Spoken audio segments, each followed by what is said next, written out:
like to welcome you to Armadacon Get inside. 14 turkey reading. I forgot what number it is. 14. The 14th. Well, actually, it's not the 14th Armadacon turkey reading.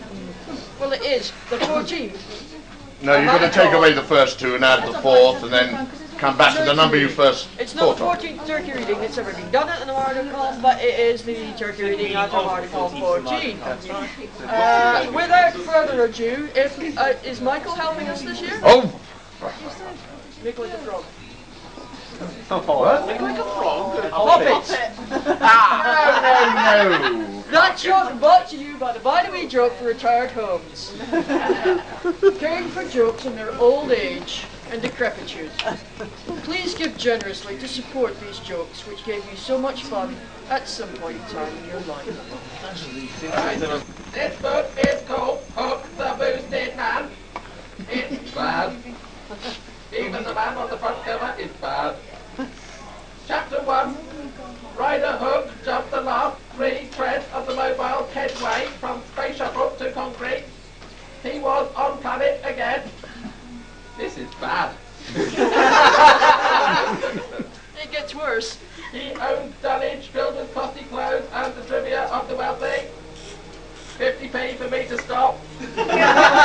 75 for you to continue. How do you read it in there? Oh. In a minute. I'm too busy reading crap. His money belt bulged with metal. This was money though. As Delig snugged to his right wrist and he meant to enjoy himself or know the reason why. A shocked, incoherent screaming ripped across the warm afternoon air of Mergon. I beat a Mergon, it's crap. Over the heads of the passengers in front of him, all abruptly stopped in the tracks. Hook saw a boil of men and women and aliens erupt from the customs house door. Quit for me to stop. 125 for you to continue. Bugger. Here, take a drink. No, hold on. The passengers shrieked and began a frightening struggle to regain the headway and the shuttle. Should have used the TARDIS. Hook stared at them across the violent, fear-crazed mob, dashing madly across the concrete towards the shuttle. It's a sale at Selfridges. These people had been made hideous. Fungoid growths dripped from their faces and naked bodies. They had ripped the clothing away in agony. They oozed. That's a sentence in itself. They kept up a shrill, ululating scream. Ululating. Yeah, a bit like Xena, really. Hook saw a man with one eye dangling on a long bloody white thread. The man was, We've got a stop bit here. thank God for that. What's the bid on the stop? 50p. 75 to carry on. You are a dead woman. Space hopper, you're suffering. And as the man ran, so the other eye oozed from its socket to swing and sway about his knees. Knees? Not that long. The man fell and was instantly trampled down. Let me pass! Screamed a white-faced Chaldean behind Hook. He lashed out, staggering a Chrisman who... This is awful. They're diseased. They'll infect us all. They're from Darlington. The Griffman, a large flocky individual, recovered with a vital alacrity usual to his face. His gun appeared instantly from his sleeve, triggered by neural and electronic circuits, and fired into the air as the other panicking passengers crowded and collided. Hook stepped aside. How much do I have to bid to stop now? He wants his coat, poor bloke. We can have his coke. Now I want to stop. We want you to carry on! Yeah, we're enjoying it. This book is so mind-numbingly bad, it's in danger of killing the occupants. Oh, the weapon against the law. Friendly to death to people. A moment ago they had been cheerfully heading for the customs house, and the look of this world had gone. Now they were fighting fighting like wild animals to get back to the shuttle, which has brought them from the HDL starship, God knows, in orbit above. I'm not reading that word. That was page 5. Page 6 follows when I can find it. There's no bloody room in here. 50p to stop. She's Thank God. Anyway, this is Plain Mass by, what's the R stand for? Reverend. No, he wasn't a reverend then. Lionel Fanthorpe. Here we go. Wait. Go steady on the modesty employed. Your little knowledge of physics happens to be just about as great as anybody else's. Highly technical craft. It's not modesty, false or otherwise, said IPF man. That's fact. He went so far over my head, my brain just spun. It was fantastic stuff. Something to do with the accelerated energy, and a thing that he tried to call a hyper wavelength. Only my mind didn't possess the necessary words for me to express. Says you need to stop. I quit to carry on. Where did I get you? Michael. Yes, sir. He was... What? He was thinking things so far ahead of our vocabulary that they... Oh, my goodness. I'll go on... I'll skip a page and go on to the next one. Quick to read the page. Bust. Quick to read the missing page. Just didn't make any kind of sense at all. Consequently, I got left high and dry, mentally high and dry. So he gave it up and started talking about other things. Said that he meant no harm, that his race, being entirely non-physical, had what a lot of drivel this is. It meant it had no dreams or conquest. Get back to the perfect bus. Well, I thought somebody's just paid for me to read the missing page. I boggled at it and let it go. I found out on backward races like our own. I'm skipping bits, darling. Don't tell anybody. Backward races? He meant all races that still live physically. Oh. Then we get on to a perfect bust. See? If you've got a body, you're backward by his standards. Heavens above, ejaculated the thing. Oh gosh, we're at the bust in a minute if he's ejaculating already. Did you really mean this thing? Or is this a leg pull? Definitely not. I meant this thing. My crew were there at the time. As I say, I probably had a higher IQ, thank you very much, than anybody else on board. He went clean over my head like a professor of mathematics. 60 feet to stop. Go for that. Right, now we have an adventure of Tom Corbett, Space Cadets. Now this was actually made into a TV serial. It might have been actually a Republic serial, but I think it was a TV serial back in the 40s. Stirring stuff. I mean, you can tell from the illustration. This book has illustrations. Yeah, but Fiona, have you got it on DVD or video? Because you should have by now. No, because a lot of these have been junked. Chapter 2. Now, I warn you, this has singing in it. Uh-oh. Singing by Money at the minute. ready, people. Please not to A start. quid not to sing just in case. Right. Anyone else not want to hear me sing? Oh, I remember. I could bid a pound to hear you sing. Oh, that's even at the moment. Plus 20. Pick. Does that sing or not sing? That's for sing. That's 124 and one against. I'll match that. £1.25 because I'm Tights of Crab's house not to sing. I know because I've been there and I've done it and I made a complete mess of it. Another 50p on the singing. On 72 sing. would be here all day. I'll make it. Oh, come on, let's get on with it. 2 quid, 2 6. But he's as tight as a crab's ass, and I want to see him sweat lose money. You lot are rotten. You. Oh, by the way, in this particular case, I will allow you to come in with a larger non-singing bid after I start. £2.60 not to sing. Remember, it's all for charity, it's all for a good cause. £2.60 not. I think we're on 275. I haven't even started the book yet. Yeah. We want 275 to sing. Alright, £3 not to sing then.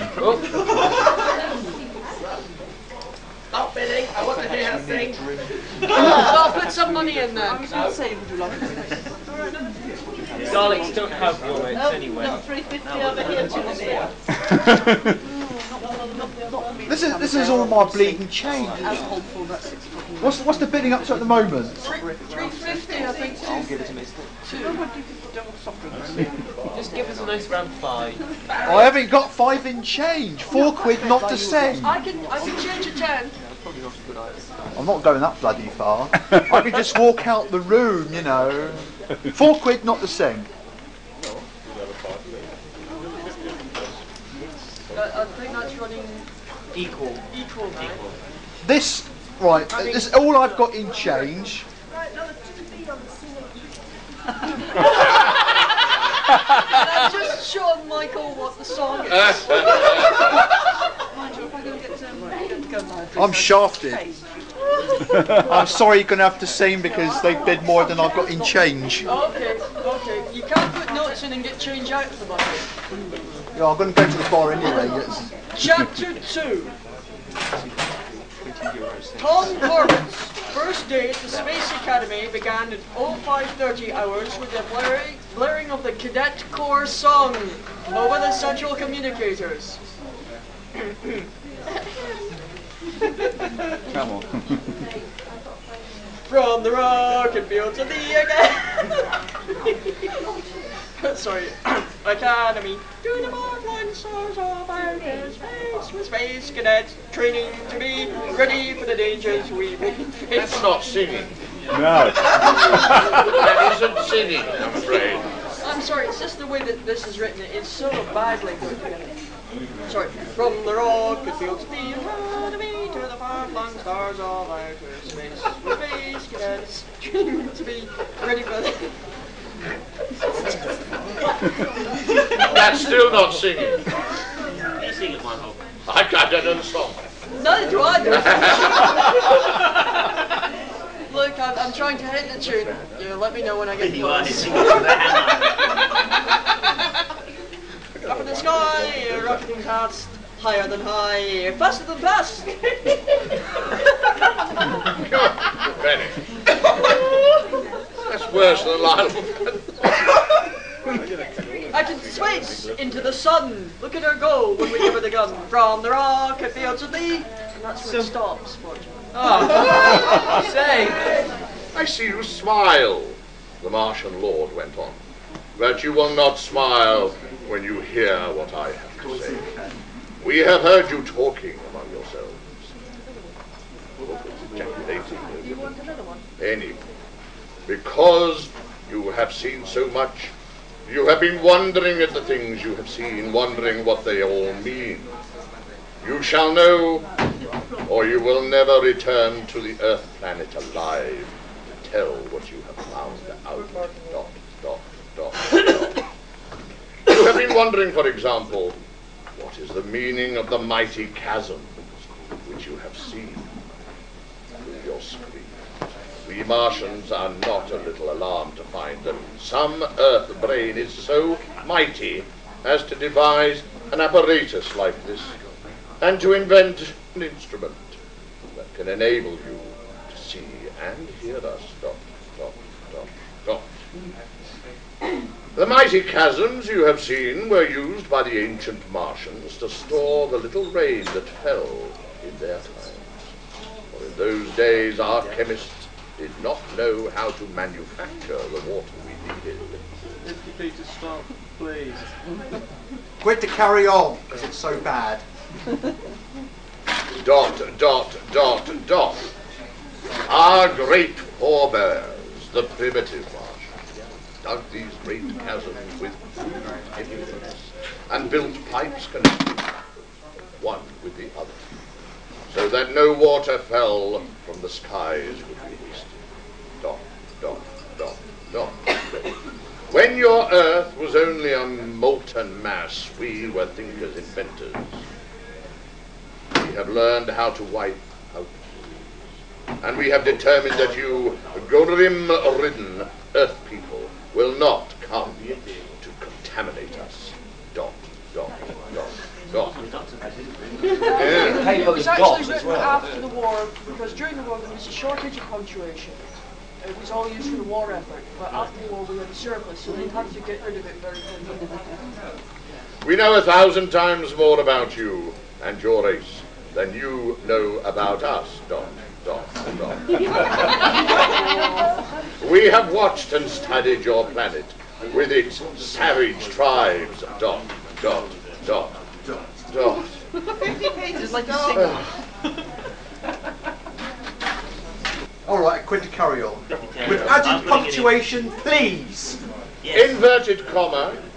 There he goes again, comma, inverted comma, said Victor full stop. Inverted comma hasn't got a high opinion of us, exclamation mark. Close the inverted commas. Inverted commas, shut up, comma, inverted commas. Said Peter and Philip together, full stop. Victor relapsed into silence, comma, while the Martian Lord continued in his own thunderous voice, full stop. Open the inverted commas. We on Mars have learned much, full stop. We know the stars, their meaning.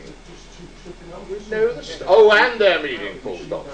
No Martian lives for less than 1,000 years, good God, oh, comma. And he can live longer if he wishes, full stop. As you have seen, comma, we live under the ground, comma, but our chemists supply us with the light and air we need. Guess what comes now? Dot, dot, dot, dot. Chapter 10 of The Atom Chasers in Tibet. Is that not a bloody good title? Chapter 10, Sporting Contest. But there's no ejaculations in it. How do you know? Have you read it? This one's a big. Last year of the year before. I think I'm going to find you two for preemptive giggling. I think you'll have to find me as well. I've got the bloody book, I can see how bad it is. About half a mile from the tent was a wide oblong of level turf, bounded on one side by a stream and on the other three by grassy banks, southwest and Lloyd. This is where the contest was to take place, and all Lobsang's male followers had come to watch. His boyfriend and mothers were there too. They sat comfortably in their fur caps and jackets and feather boots, no trousers, gathering loudly to one another in anticipation. Some of the older wives had remained at home to cook the evening meal, but a group of young women, perched on a boulder beside the stream, were obviously just as excited as their men folks.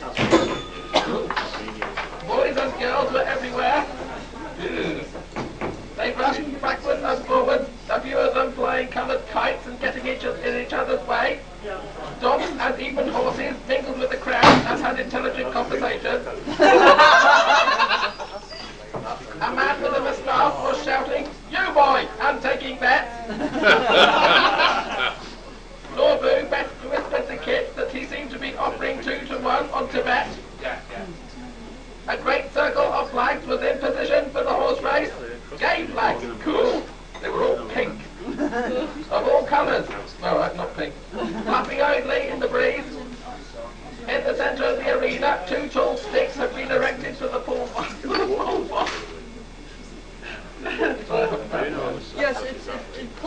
is a traditional Tibetan sport. People know that. I wouldn't be very good at pole vaulting. Or the long jump. Get on with it. And a newly cut crossbar lay beside them. Nearby was a raised platform of turf in which the Teletubbies lived, from which the Major and Lopside would shoot at targets already set up across the river. Above the scene showed, oh my God, towered Chagpuri. Chagpuri? What bloody name's that? Sounds like an Indian dish. Ejaculate. Ejaculate! Ejaculate!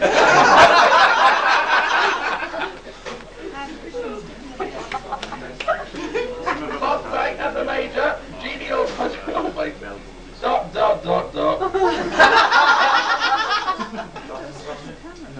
To open the proceedings, Lopside addressed his followers in a voice like a foghorn, describing the contest and its purpose. Both teams, as he announced them, were greeting with hearty cheers. I want a hearty cheer. Hooray! Now I want a hearty cheer. Hooray! That was pathetic. Then comparative silence settled on the crowd as Kit and the Georgie mounted their horses and cantered to the starting post. Kit's mare was smaller than Georgie's grey stallion, but size doesn't matter. And Norbury frowned as he heard the fat man increase the odds on Tibet to 3-1. I think they just called you fat. Are you still shouting, you boy? 5 times around the circle of flags was the distance. But at the end of the 4th circuit, Georgie was 10 lengths ahead of Kit, and resulted in a conclusion. Don't stop me now, this is getting interesting. Well, you're making it up, aren't you? No! Amazingly not. It really is not that. It's as boring of a try.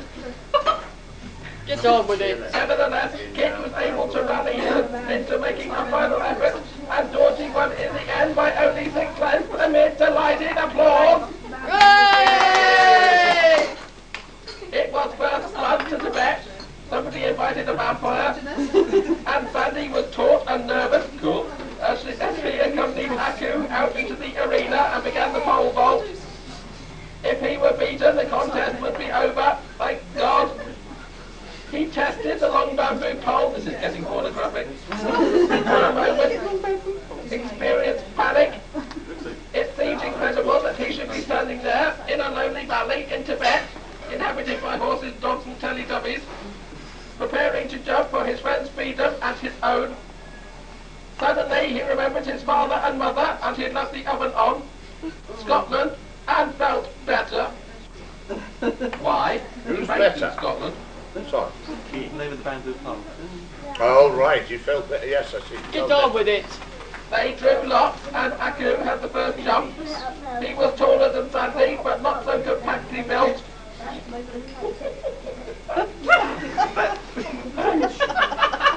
What is he doing in there? You don't want to know. No, you really don't. When he wets himself last. As he went over to the bar at about 8 feet, what was he doing off the ground?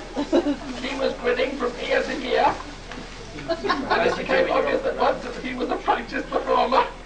He was going over to the bar to get a drink. Can you get me one too? I go with them, please. That's 50 feet to stop.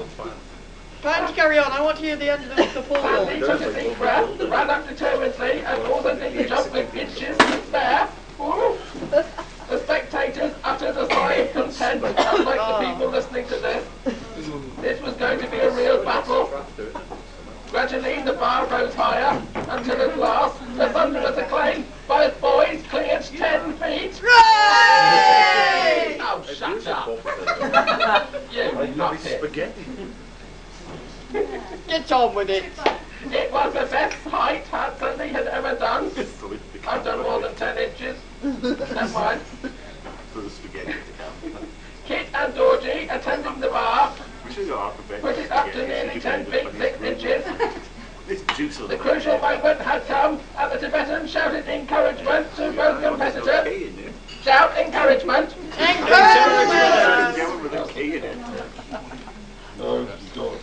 Is that every country again? No. Aku smiled to Sandy, then he balanced his pole, took 3 easy paces and began to run. Norbu, Willie and Jock. Oh, Willie! Oh, he's got a Willie there. There is a Willie and a Jock. Standing close to Lobsang and the Major got up on their knees to watch. Or take birth. Aku leaped, clinging to his pole like a monkey. When you get to the point you want to hear, the pound is waiting, okay? Thank you. Not you. Oh, On you go. Get on with it. his feet flew high and he was just about to let go of the pole when it touched the bar. The spectators groaned, two of them ejaculated. He's knocked it down, yelled Willie. Hooray! Hooray! The Major turned to him, aghast. Sportsmanship! He exclaimed, purple cheek. Sportsmanship, boy! You have detention! Sorry, sir. Willie subsided. Right. Now, That was a pint to stop. there's a pound of Scott here. Right, we're starting. Yes, get on with it. 5'8" in height, Dawn was graced by the kind of figure that many a sex symbol movie on Earth required artificial aids to attain. Her short, sleeveless, one-piece dress was made from the soft hide of a cow eland. It clung to her 38-inch bust, 20-inch waist and 36-inch hips as if molded to them. Laced by leather thongs from the belt to its extremely low neckline, the garment allowed no doubts that what lay beneath was as nature had made it. In fact, the tunic, a pair of leopard skin briefs, and, although she was not carrying her bow and arrows, a brown leather archer's arm guard on her left wrist, formed her entire raiment. Kept short for convenience, her tawny hair formed a curly halo around classically beautiful features. Tanned to a rich golden bronze, like all the exposed portions of her body, her face denoted breeding, self-reliance and intelligence well above average. Get on with the man. Enhancing rather than detracting from her femininity, power-packed muscles rippled under her smooth skin. Everything about her suggested that she could move with the fluid speed and precision of a trained athlete. By birth and upbringing, even more than Bunduki, Dawn was ideally suited to the primitive environment and Zilikian and the part she was playing in their quest for food.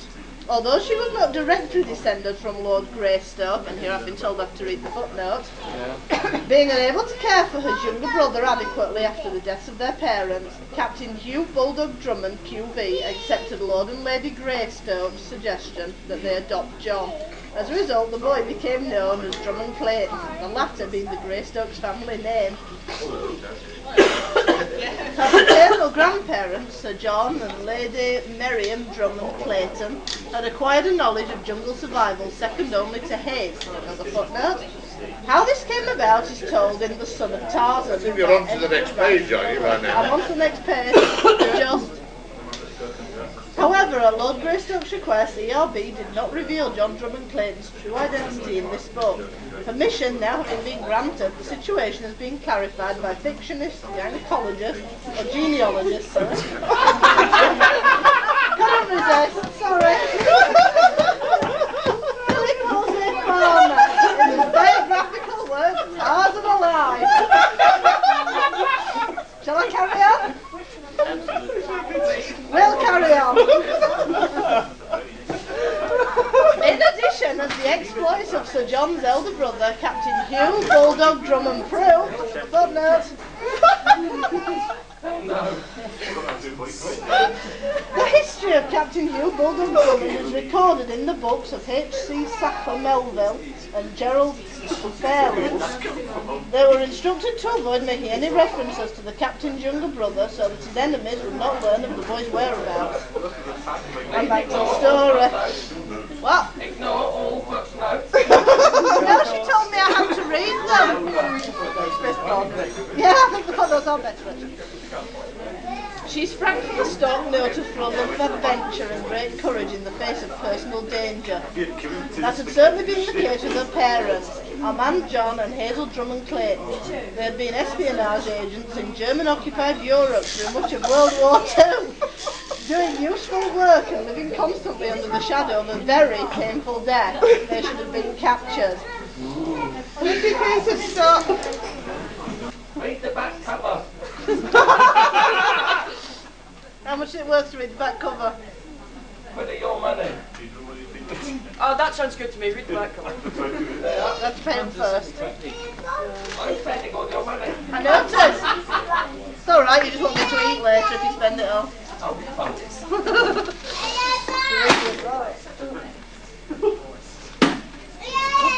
I'm doing all of the blow. Hello! Right, the back cover, which is actually probably the most interesting bit. Transported to the primitive planet of Zilikian by the mysterious suppliers, Bunduki and his cousin Dawn found themselves fighting desperately for their lives as ferocious wild animals and equally dangerous human enemies stalked them through the undergrowth. And while Bunduki was being imprisoned by the elders of the Jmat Talonga village, the Mungata's people taker abducted Dawn. Bunduki had to escape from the elders and rescue her, a terrible test of his strength and skill. But as the adopted son of Lord Greystoke, who is otherwise known as Tarzan of the Apes, Footnote. no, there isn't one on the back page. Bunduki had a better chance than most of surviving his horrific ordeal. Wow. That's the whole back cover. That makes me so not want to. Unless you want me to read Bunduki, adopted son of Tarzan.